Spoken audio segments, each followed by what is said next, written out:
سن لیں، میں ایسے شخص کے ساتھ نہیں بیٹھ سکتا جس کو اخلاقیات ہی نہ آتی ہو. ان کو میں چیلنج کرتا ہوں کہ یہ حج کے بعد کوئی دن مقرر کر لیں. ٹھیک، یہ بھی علامہ صاحب کوئی قوت برداشت ہے ہمارے یہاں؟ آپ عوام کو برداشت کا درس دیتے ہیں اور آپ دیکھیں ان کی رائے کو تسلیم کرنے کو برداشت کا مطلب بدتمیزی تو نہیں ہے نا بھائی. برداشت کا مطلب پارس بدتمیزی نہیں ہے. برداشت کا مطلب جو ہے وہ بہودگی نہیں ہے.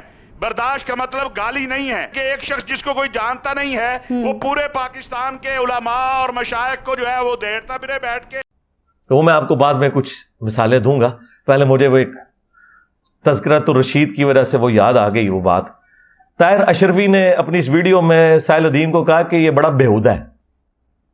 تو میں پھر طاہر اشرفی صاحب کو بتاتا ہوں کہ بےہودگی کن لوگوں کے اندر ہے. آئے ہائے ہائے ہائے. اشرف تھانوی صاحب نے کتاب لکھی ارواح ثلاثہ، 3 اولیاء کی کرامات جو اپنے بزرگوں کو انہوں نے ڈکلیئر کیا ہے.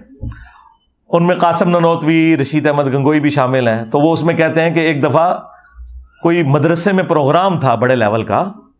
آج کل کے مفتی تو چھپ کے ان کی ویڈیو بنتے ہیں نا، یہ وہ ویڈیو ہے جو پبلکلی بنی ہوئی ہے، سی سی ٹی وی میں نہیں ہے.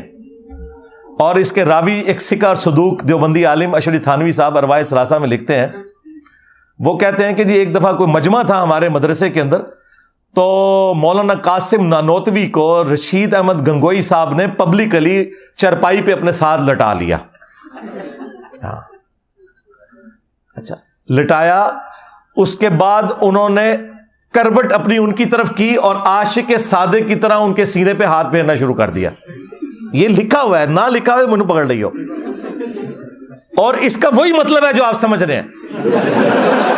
ہاں یہ میں بتاؤں، اس کی وجہ یہ ہے کہ قاسم نانوتوی صاحب نے کہا کہ میاں لوگ کیا کہیں گے. ہاں میاں لوگ کیا کہیں گے. تو رشید احمد گنگوئی صاحب کہتے ہیں لوگوں کو کہنے دو جو کہتے ہیں.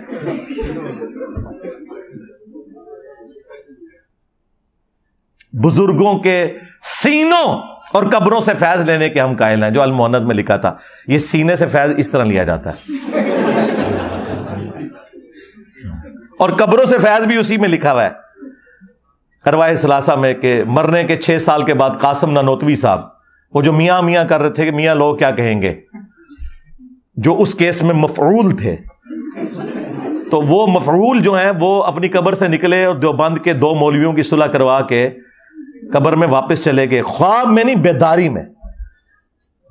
بیداری میں مجھے طارق جمیل صاحب نے فون کیا، مجھے کہتے ہیں یار لکھا ہوا ہے. میں نے کہا جی بالکل لکھا ہے. انہوں نے کتاب بھیج، میں کتاب بھیجتی ہوں. انہوں نے پڑھ بھی لیا. اس کے بعد جو کچھ انہوں نے کہا وہ سینسر ہے.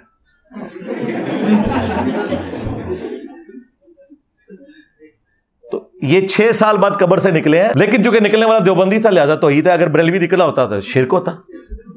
یہ ان کا ٹوٹل اوقات ہے ایک دوسرے کے ساتھ. اب واپس ہے وہ میاں. وہ میاں جو تھے نا جی، وہ تو یہاں تک صرف بات ختم نہیں ہوئی ہے. تذکرۃ الرشید سے مجھے یاد آیا تھا. تو تذکرۃ الرشید میں لکھا ہے کہ ایک دفعہ رشید احمد گنگوئی صاحب نے خواب دیکھا کہ مولانا قاسم نانوتوی دلہن کی شکل میں ان کے عقد میں آئی ہیں. جی انہوں نے یہ نہیں کہا کہ میں نے اپنی دلہن جو ہے ان کی شکل میں دیکھی، نہیں، میاں قاسم جو ہے دلہن کی شکل میں میرے عقد میں آئے. پھر آگے بھی انہوں نے لکھا ہے. ہاں اور وہ اگلے والے الفاظ آپ خود پڑھ لیجیے گا. اینڈ پہ انہوں نے اس کی جو تشریح کی ہے وہ یہ ہے کہ چونکہ رشید احمد گنگوئی کے مرنے کے بعد قاسم نانوتوی نے ان کے اسٹوڈنٹس کی دیکھ بھال کرنی تھی نا، تو اس لیے اس قسم کا خواب آیا. ان کو خواب اسی قسم کے آتے ہیں. اب اشرف تھانوی نے 18 سال کی اسٹوڈنٹ کے ساتھ شادی کرنی تھی، تو اس کے ایک مرید نے خواب دیکھا، جی میں نے دیکھا کہ اماں عائشہ آپ کے گھر آئی ہیں. تو اس نے کہا کہ اس سے تشریح تو یہی بنتی ہے کہ کوئی کم سن لڑکی میرے ہاتھ لگے گی. استغفر اللہ. دیکھ رہا ماں کو ہے اور اس کی جو تشریح کر رہا ہے وہ یہ خوابوں کی تشریح بیان ہو رہی ہے بزرگوں کی. ابھی تو اشرف علی رسول اللہ والا خواب تو اپنی جگہ، اور وہ صرف خواب نہیں ہے، اس کے بعد بیداری میں بھی اس نے پڑھا. لوگ کہتے ہیں جی وہ بے اختیار تھا جی، اس بیچارے کا کیا قصور. ہم کہتے ہیں ہم اس کو نہیں کہہ رہے، ہم تو بابے کو کہہ رہے ہیں کہ بابے کو جب پتا چلا کہ اس پہ شیطان چڑھ گیا تو اس کا کام یہ نہیں تھا اسے تسلی دیتا، بلکہ یہ کہتا کہ توبہ کر تیرے تے شیطان چڑھے ہے. کہتا نہیں، تسلی تھی کہ تیرے پیر متبع سنت ہے. جو تو نے خواب میں بھی پڑھا اور بیداری میں بھی بے اختیار نکلا. یہ تو بے اختیار نہیں تھا. اب آ جائیں اس کی طرف جو میں نے کہا تھا نا, یہ ان کے بڑے بھی ایک دوسرے کی ڈگریوں کو نہیں مانتے تھے. حسام الحرمین میں 1905 میں احمد رضا بریلوی صاحب نے کتاب لکھ کے علماء عرب سے فتوے لیے. اس وقت صوفی علماء تھے سلطنت عثمانیہ کے, تو وہ سارے وہ بریلوی ٹائپ عقیدے رکھتے تھے. انہوں نے کفر کے فتوے دیے علماء دیوبند کے اوپر اور غلام احمد قادیانی کے اوپر. وہ کتاب حسام الحرمین, حرمین کی تلوار, اس کے اینڈ پہ جا کے انہوں نے کنکلوڈ کیا کہ علماء دیوبند کے بارے میں کہ سب کے سب مرتد ہیں, یعنی واجب القتل ہیں, ان کے کفر میں شک کرنے والا بھی کافر ہے, اور یہ اسلام سے نکل چکے ہیں, اجماع امت ہے. اب علماء عرب نے 26 کوسچن لکھ کے دیوبند کے پاس بھیجے کہ بھئی آپ جواب دیں, تمہارے بارے میں تو احمد رضا بریلوی نے بتایا کہ تم تو وہابی ہو. اس وقت وہابی وہاں پہ برے سمجھے جاتے تھے, آج تو حکومت ہے نا ان کی. المہند کا پورا ٹاپک یہ ہے کہ آپ نے یہ ثابت کرنا ہے کہ آپ وہابی نہیں ہیں, آپ صوفیوں کے ماننے والے ہیں.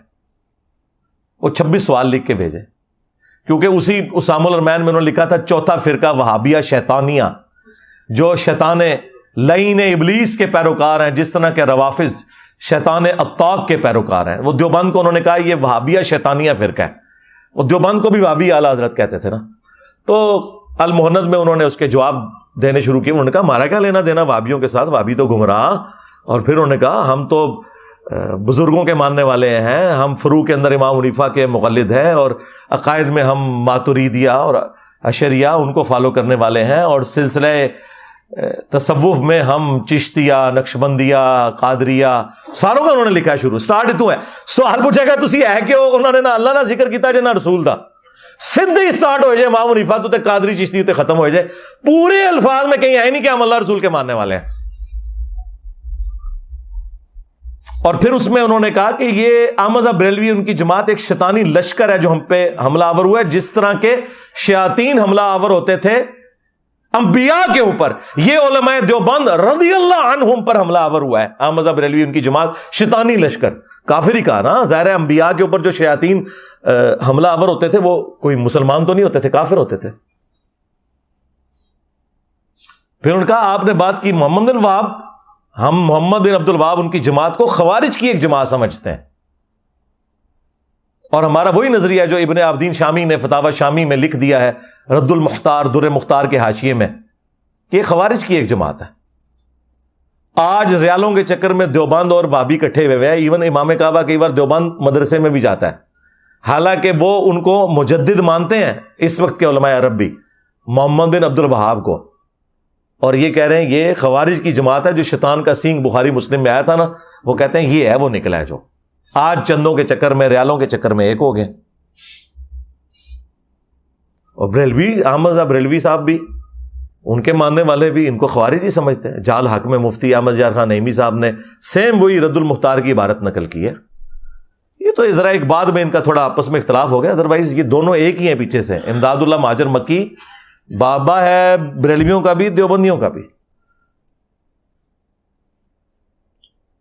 تو یہ ایک دوسرے کے بارے میں یہ عقیدہ رکھتے ہیں. اور پھر اعلیٰ حضرت تو جس شان سے حملہ آور ہوئے ہیں وہ تو پھر انہی کا خاص ہے. ملفوظات اعلیٰ حضرت ان کے بیٹے نے خود جمع کیا ہے, اور یہ پہلی جلد میں یہ حوالہ موجود ہے جو ورڈ بائی ورڈ خود اعلیٰ حضرت نے پڑھی ہے, اور خود اس پہلی جلد کی شان میں ایک ربائی بھی لکھی ہے, وہ بھی میں ساتھ اٹیچ کروں گا کارنر پہ. کہ احمد بریلوی صاحب سے پوچھا گیا کہ یہ جو وہابی ہیں دیوبند اور اہل حدیث, کیا ان کے پیچھے نماز پڑھی جا سکتی ہے؟ انہوں نے کہا ان کی تو نماز ہی باطل ہے, ان کے پیچھے نماز, ان کی تو اپنی نماز نہیں ہوتی, ان کے پیچھے کیسے کوئی نماز پڑھ سکتا ہے؟ پھر پوچھا گیا ان کی مسجد میں پڑھ سکتے ہیں اپنی؟ انہوں نے کہا کفار کی مسجد مثل گھر کے ہے, کافر ڈکلیئر کیا, ڈائریکٹ کافر لکھا. یہ نیو ٹی وی پہ مولوی کہہ رہے تھے کہیں کافر نہیں لکھا, یہ کافر کا لفظ لکھا ہے احمد بریلوی صاحب نے دیوبند اہل حدیث کے لیے کہ کافروں کی مساجد ہیں یہ. اور پھر پوچھا گیا اذان, انہوں نے کہا ان کی اذان بھی باطل ہے جس طرح کہ نماز باطل ہے, البتہ اللہ کا نام آئے تو عز و جل اور نبی صلی اللہ علیہ وآلہ وسلم کے نام پر دروشی پڑھ لیں, باقی یہ فارغ ہے. اور پھر احکام شریعت میں جو اعلیٰ حضرت نے ان کی طبیعت صاف کی ہے, توبہ توبہ توبہ, کانوں سے دھواں نکالا ہے. ان سے پوچھا گیا کہ یہ جو دیوبندی ہیں, اہل حدیث ہیں, شیعہ ہیں, قادیانی ہیں، سارے فرقوں، نیچری، سر سید احمد خان کے نیچر کے ماننے والے لوگ، ان کے ذبیحے کے بارے میں کیا حکم ہے کہ ٹھیک ہے ویسے تو یہ کافی نہیں ہے آپ کے نزدیک، لیکن اگر یہ جانور ذبح کر دیں تو سوال ویسے بالکل ٹھیک کیا تھا انہوں نے کہ یار قرآن نے تو تھوڑا لینیٹ ویو لیا ہے کہ سورہ المائدہ میں آیا کہ یہود و نصارہ کا ذبیحہ حلال ہے تمہارے لیے، اہل کتاب کا، تو انہوں نے اسی اعتبار سے سوال کیا کہ یار یہود و نصارہ سے تو یہ لوگ بہتر ہی ہیں، کم از کم اللہ رسول کے ماننے والے ہیں، دیوبندی، اہل حدیث، شیعہ یا ایون قادیانی بھی ہوں، انہوں نے وہ جو کفری عقیدہ رکھا، لیکن اوورآل وہ یہود و نصارہ کی طرح تو نہیں ہے نا، یہود و نصارہ تو نبی علیہ السلام کو مانتے ہی نہیں سرے سے۔ تو اعلیٰ حضرت نے جواب میں کہا کہ وہابی، پھر بریکٹ کھولی انہوں نے، دیوبندی، اہل حدیث، شیعہ اور قادیانی کافروں کو بھی سال دکھا، یہ 1,00,000 دفعہ بھی اللہ کا نام لیں تو ذبیحہ مردار رہے گا، البتہ یہود و نصارہ کا ذبیحہ حلال ہے۔ ہاں